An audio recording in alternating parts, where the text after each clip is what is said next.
This is the next generation of surveillance. For the first time, we actually have permission from the government to show the basic capabilities. It is important for the public to know that some of these capabilities exist. Engineer Yannis Antoniadis designed the new sensor, known as Argus. With 1.8 billion pixels, it's the world's highest resolution camera. Argus fits inside this pod that attaches to the belly of a UAV. But because much of the work is classified, we can't see the sensor itself. Because we are not allowed to expose some of the pieces that make up the sensors, so you get to look at pretty plastic curtains. Also known as wide area persistent stare, Argus is the equivalent of having up to 100 predators look at an area the size of a medium-sized city at once. This image was taken 17,500 feet above Quantico, Virginia, and covers 15 square miles.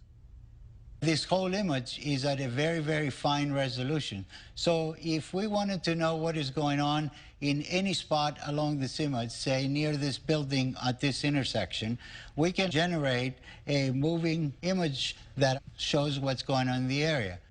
Simply by touching the screen, Antoniadis has opened up a window showing a detailed area, while still maintaining the broader context. And everything that is a moving object is being automatically tracked. The color boxes represent that the computer has recognized the moving objects. You can see individuals crossing the street. You can see individuals walking in parking lots. There's actually enough resolution to be able to see the people waving their arms or walking around, what kind of clothes they wear. And you could pick the location of where you produce these images anywhere in the entire field of view. Antoniadis can open up to 65 windows at once and can see objects as small as 6 inches on the ground. From even 17,500 feet, the white thing that you see flying around is a bird.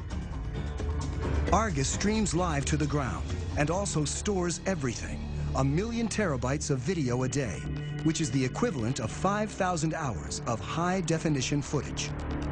So you can go back and say, I would like to see what happened at this particular location 3 days, 2 hours, 4 minutes ago, and it would actually show you exactly what happened as if you were watching it live.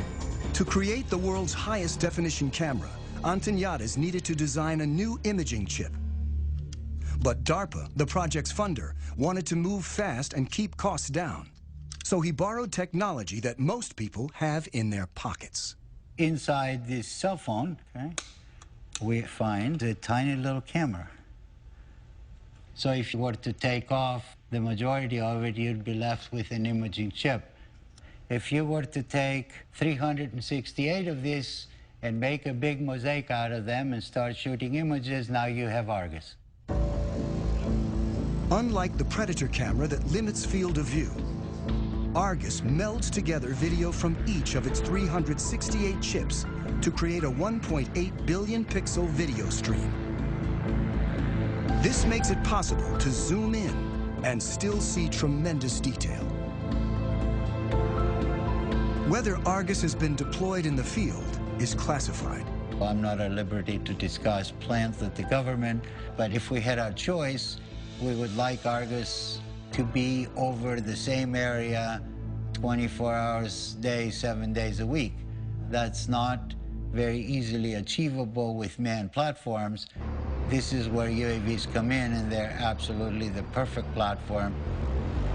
Argus may be mounted on an armed UAV like the Predator, a long-range platform like the giant Global Hawk, or a development craft called the Solar Eagle that may someday stay aloft for years at a time. The U.S. Air Force right now has the ability to archive every single video that comes off of every single UAV. We're moving to an increasingly electronic society where our movements are going to be tracked.